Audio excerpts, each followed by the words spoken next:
Oke teman-teman, balik lagi dengan saya Fikri Dos. Seperti biasa saya akan bereaction soal sepak bola Indonesia dan juga tanggapan komentar dari netizen soal sepak bola tanah air. So, seperti apa tanggapan mereka? Mari kita simak sama-sama. Tapi sebelum itu jangan lupa untuk like, comment, subscribe, dan jangan lupa juga untuk nyalakan lonceng notifikasinya. Let's go!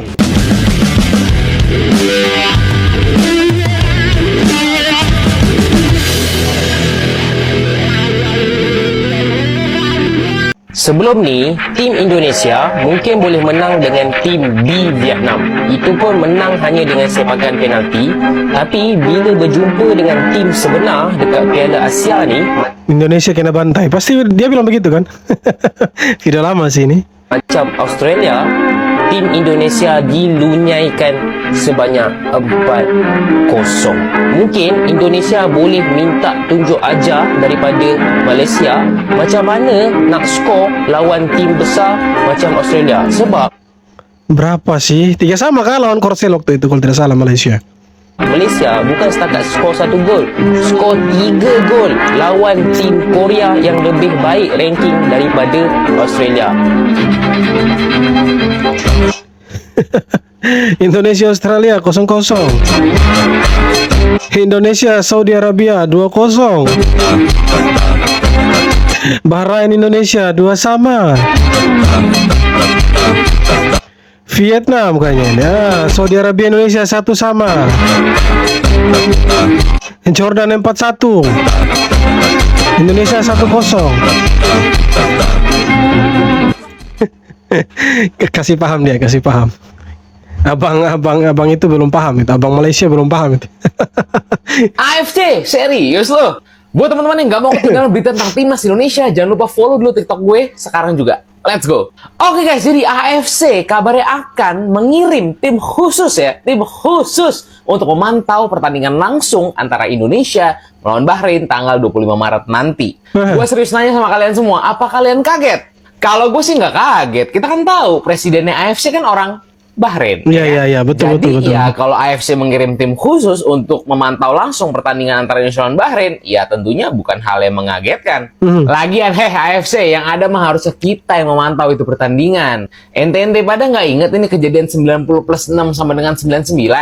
Yang ada kita yang nggak mau kejadian ini sampai keulang lagi. Ya apapun itulah ya, pokoknya sama-sama aja kita semuanya nih doain timnas kita semoga bisa mendapatkan poin penuh lawan Bahrain nanti. Timnas kita ditargetkan mendapatkan minimal 4 poin dari laga lawan Australia dan juga Bahrain. Syukur-syukur kita bisa dapatkan 6 poin penuh dari kedua laga tersebut. Di mana laga lawan Australia kita main tandang ke Sydney, laga lawan Bahrain kita mainkan di kandang di Stadion Utama Gelora Bung Karno. Yang terbaik untuk timnas kita, tanggapannya? Ya. Si Bahrain ini memang mereka akan lakukan segala cara untuk ya kasih gagal niatnya Indonesia. Karena memang mereka dari awal sudah ya kita tahu lah mereka main curang di kandangnya mereka. Kita anggap saja itu main curang. Karena memang kita dicurangi habis-habisan dan ya AFC lagi-lagi ya akan mengirimkan tim sus untuk memantau pertandingan di bulan Maret ini antara Indonesia lawan Bahrain. Kita sih bingung sebenarnya apa yang mau dipantau sih. Iya kan? Apa yang mau dipantau? Apakah kesalahan-kesalahan kecil yang kemudian akan dibesar-besarkan atau seperti apa kita tidak tahu. Tapi yang pasti ayo terus kita dukung timnas Indonesia untuk membalaskan dendam kita semua. Karena kita pernah dibuat seperti bukan manusia di Bahrain dan harusnya di GBK kita balas mereka habis-habisan dengan caranya kita sendiri, tapi tidak anarkis. Itu yang paling penting teman-teman. Karena pakai Tom bilang pemain-pemain Bahrain seluruhnya beserta dengan mereka punya tim official itu tidak akan ya naik kendaraan taktis lah. Jadi saya pikir kita akan balas mereka dengan caranya kita dan harusnya mereka kalah di GBK. Harusnya mereka merasakan neraka yang sesungguhnya ada di GBK. Dan timnas Indonesia minimal dapat 4 poin, 1 poin dari Australia dan 3 poin dari Bahrain. Karena kita targetnya 4 poin. Ya yang ditargetkan sama Patrick Kluivert lah. Tapi setidaknya kita dapat 6 poin supaya apa? Kita menjaga jarak posisi dengan Australia yang ada di atas. Kira-kira begitu, gengs. Ya ilah guys, baru 1 hari berpuasa udah dibikin emosi gua. Apa yang bikin lo emosi, Mbolo? Oke, kalau kalian pengen tahu apa yang bikin gua emosi, follow gua dulu. Yang belum follow ya, tekan tombol yang ada foto guanya di sini, oke? Kalau udah, let's quick bahas. Biar kita emosi bareng-bareng. Nah, ini yang bikin gua emosi, Bolo ya. Bahrain alias tim guling-guling. Ya, entah di negara bagian mana itu.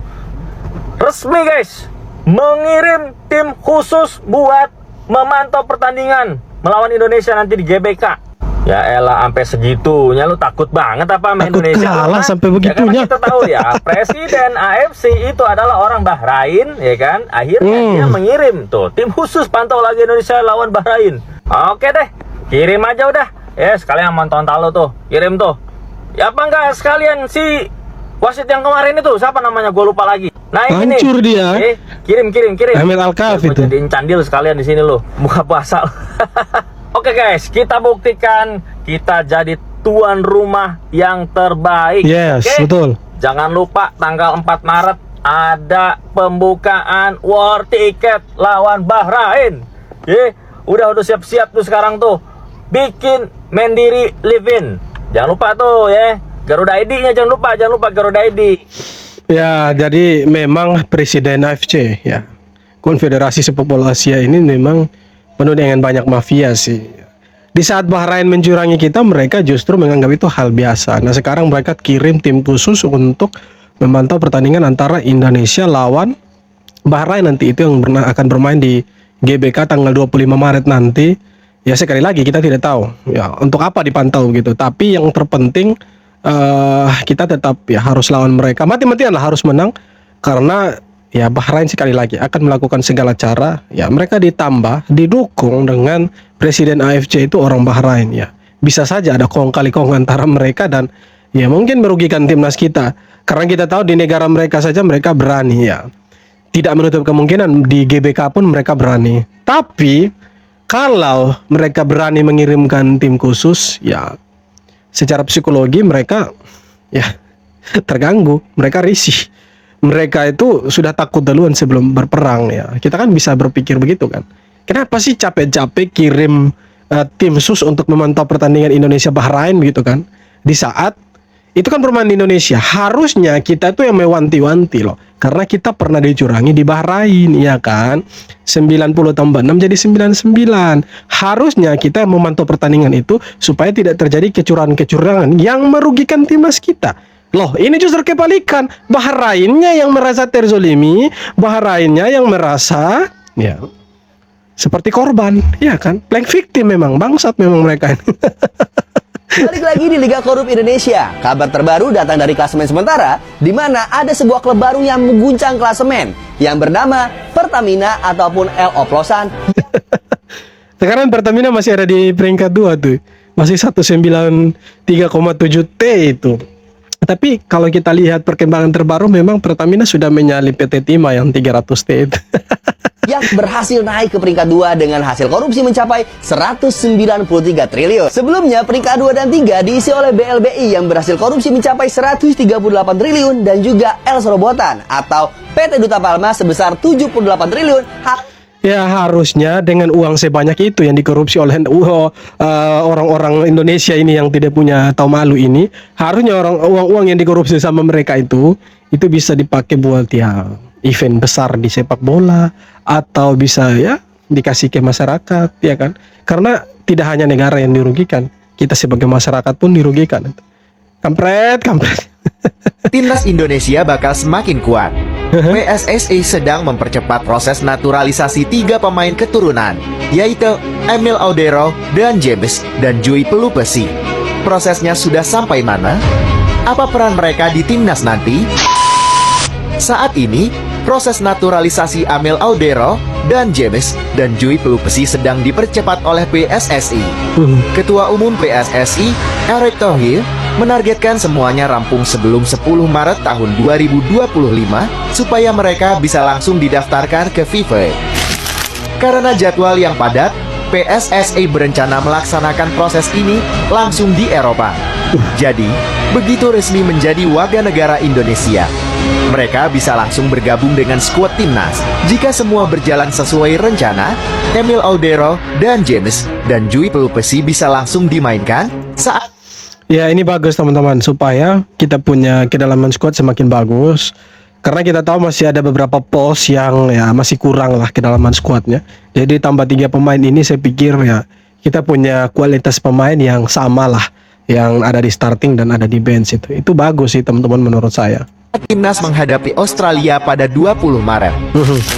Kehadiran mereka bukan sekadar menambah jumlah pemain, tapi benar-benar meningkatkan kualitas timnas. Timnas Indonesia akan menghadapi 2 laga krusial di kualifikasi Piala Dunia tahun 2026. Laga melawan Australia akan sangat berat. Ya betul. Lawan Australia kita berat, ya walaupun berat bermain di kandang lawan, tapi kita harus perang dulu, harus main dulu. Jangan takut sebelum bertanding, itu yang penting. Mental begitu yang harus ada di pemain-pemain timnas ini. Harusnya seperti itu sih. Karena mereka adalah tim papan atas Asia. Ya betul. Tapi dengan tambahan pemain berkualitas seperti Audero, James, dan Pelupesi, timnas bisa tampil lebih kompetitif. 5 hari setelahnya, timnas akan menjamu Bahrain di Jakarta.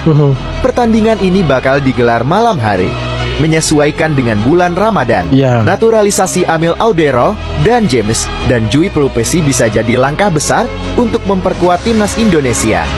Tapi, apakah mereka akan langsung memberi dampak instan atau butuh waktu untuk beradaptasi?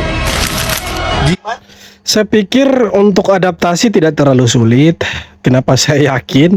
Karena mereka ini bermain di Eropa dan kebanyakan dari pemain timnas kita yang starting itu mereka juga bermain di Eropa. Dan secara bahasa mereka pun sering menggunakan bahasa Inggris. Kemudian ya filosofi bermain bolanya mungkin sama, strateginya sama lah untuk kelas Eropa. Jadi saya pikir adaptasinya itu tidak akan lama dan tidak akan rumit. Ya mungkin untuk chemistry di lapangan sajalah yang harus ditambah lagi, karena pasti ketika satu pemain ditukar atau 2 pemain ditukar pasti ada chemistry yang kurang. Tapi kita tidak berharap itu. Kita berharapnya walaupun tim ini dibentuk hanya dalam beberapa bulan saja atau beberapa minggu saja untuk 2 pertandingan di bulan ini, bulan Maret, ya kita berharap mereka memberikan yang terbaik. Dan ya itu harapannya kita. Di Australia setidaknya kita dapat 1 poin, dan nanti main di GBK lawan Bahrain kita bisa dapat 3 poin. Jadi targetnya 4 poin itu bisa terpenuhi lah. Dan ya ini yang membingungkan kita semua.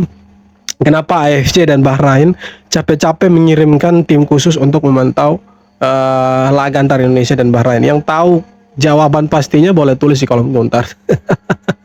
Karena saya cari-cari jawaban pastinya belum ketemu itu.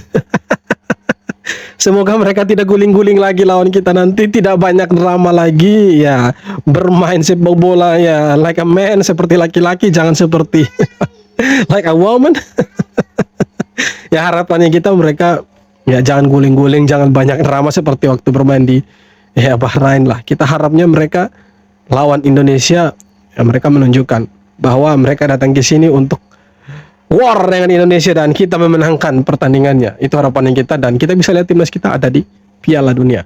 Oke teman-teman, sekian video kali ini. Terima kasih banyak sudah nonton video sampai akhir. Sekali lagi jangan lupa untuk like, comment, dan subscribe. Dan kita jumpa lagi di video-video berikutnya. Hormat.